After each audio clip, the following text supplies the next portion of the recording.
Hey everyone, this is Michael from MC Web Studio. I am a web designer, SEO consultant, and front-end web developer.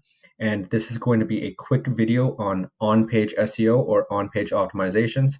It's going to be more geared towards beginners and small business owners who are managing their websites themselves. So I'm going to jump right into this. Here are a few of the things that I'm going to be covering. Keywords, title tags, meta descriptions, headings, internal and external linking, content optimization, and how to find out what type of content to produce. So first off, what is a keyword? That is any type of word or phrase or query that you want to be found for when someone searches it inside of a search engine such as Google. So let's just say you're a small business and you make athletic shoes and you wanted to be found for weightlifting shoes. So you would optimize your page and your content with the term weightlifting shoes and all its related, all similar related terms or LSI keywords. And you would want to build that up until you're eventually ranking for those words. So there are two different types. There's short tail and long tail keywords. So short tail keywords generally have a higher keyword difficulty, meaning they are harder to rank for, but there's lots of monthly search volume around them. And for long tail keywords, it is the opposite. Generally easier to rank for, but lower search volumes. Here is a quick example. Fishing, just a really broad term, versus fishing on the ocean. And you will see the numbers in the next slide. This is a free tool which you can use. It's called Google Keyword Planner. You can choose your country, province, state, and it will give you all the information for that area.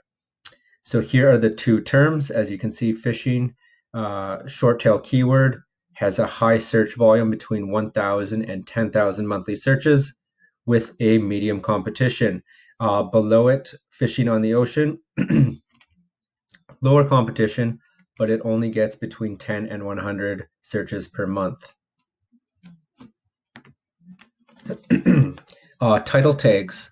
So this is generally one of the first things that you see when you type something into Google. And the title here is written in this blue text: PlayStation 5, release date, news, specs, and more. So I just did a quick search for PlayStation 5, and this is the title that came up. And then if you were to click through on this link, this is what you would see in the tab in your browser at the top. PlayStation 5 release date. So you notice it's the same thing as right here. And this gives the page visitor some information and lets them sort of know where they are on your website. Another thing that you should be doing when you are setting up your title tags on your website is be putting in a primary keyword and a secondary keyword, and then at the end you can have your personal branding or location. So keyword 1, keyword 2, and then your branding information. Meta descriptions. So this is these generally accompany the title tags, and when you make a search on Google, it is always the text written beneath the title.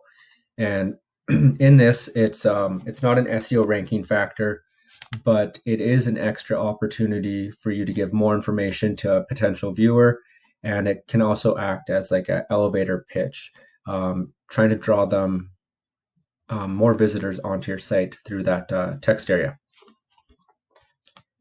So there is one thing that I notice quite a bit when looking at websites, and that is people are not taking full advantage of the space inside the title tag and inside the meta description.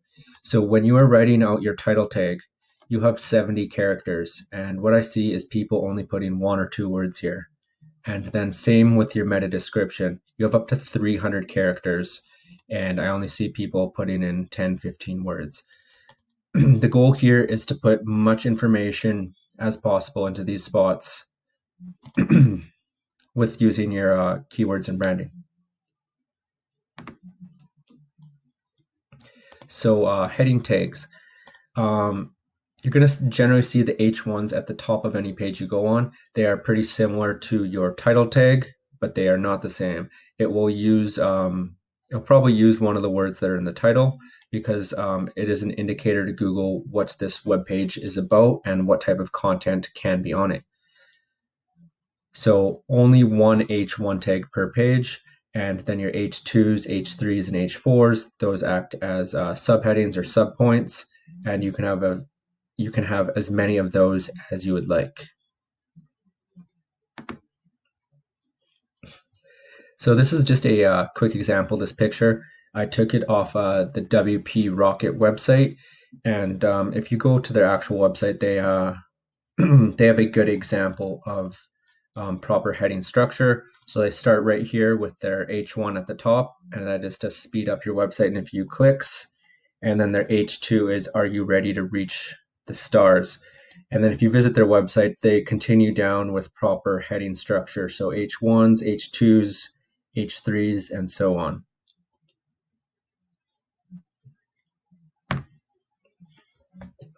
So linking.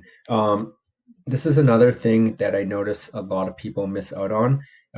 You jump onto somebody's service page and there's a big block of text and you read all the way to the bottom and then you notice there's not a single link in there. So what you want to be doing is having internal and external links. So if you're working on a WordPress or Wix or Squarespace website, in your text editor, you will probably see something very similar to this, and this is a paperclip icon. So you, whoops.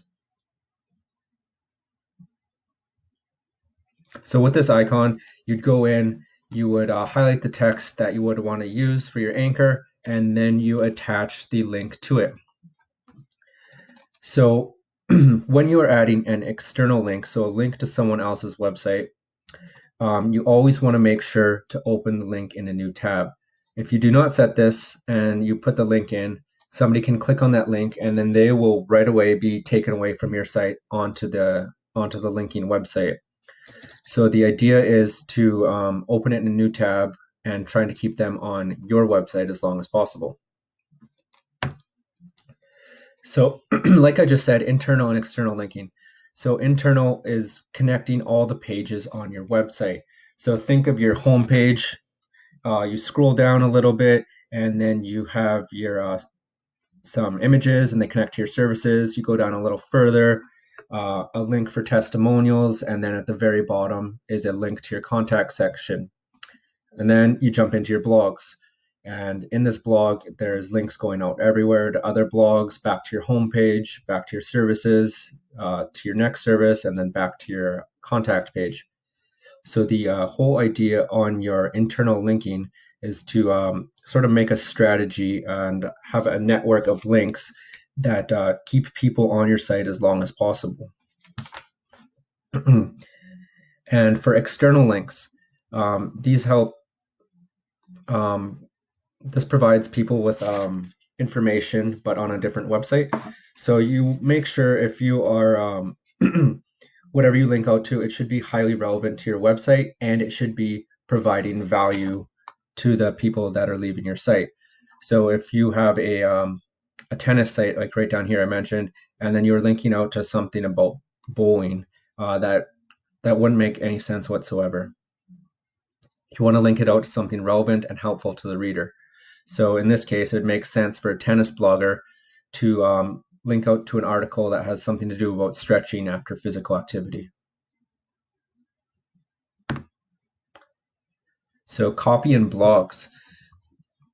So when you're writing on a blog or a big piece of copy, you want to apply pretty much everything I just talked about in the previous slides. So you want to make sure you have a nice title tag with a couple keywords and branding in there. You want to have an H1 tag, different variations of your keyword, internal and external linking, all that stuff. Next thing you want to do is see how it looks in Google. So if you wanted to if you wanted to rank for the term tennis racket, you would take that term, throw it into Google, and then you want to have a look at the top ranking people on the page. So you look at competitor one, competitor two, competitor three, and you notice they're all writing articles about tennis rackets. So for your type of content, that is exactly what you would want to be producing as well. A good solid article on that topic. So now when it comes to outranking them, what can you do differently and how can you make it better and how can you be unique? So the first step that you would want to do is get an average word count of what your competitors are writing. So if each one of them is writing 1,500 words, you want to come in and write 2,500, 3,000 words. And if they just have a really long plain article, you'd want to come in, add a bunch of different headings, add some graphs, pictures, and videos, make it stand out a little more. And that was just a quick little video on-page optimizations. If you have any questions, feel free to reach out to me. My email is michael@mcwebstudio.ca. My phone number was on the front page. Feel free to give me a text if you have any questions. And you can also find me on any of these social media platforms: Instagram, Facebook, Twitter, Pinterest, and LinkedIn. Thank you very much for watching this quick video.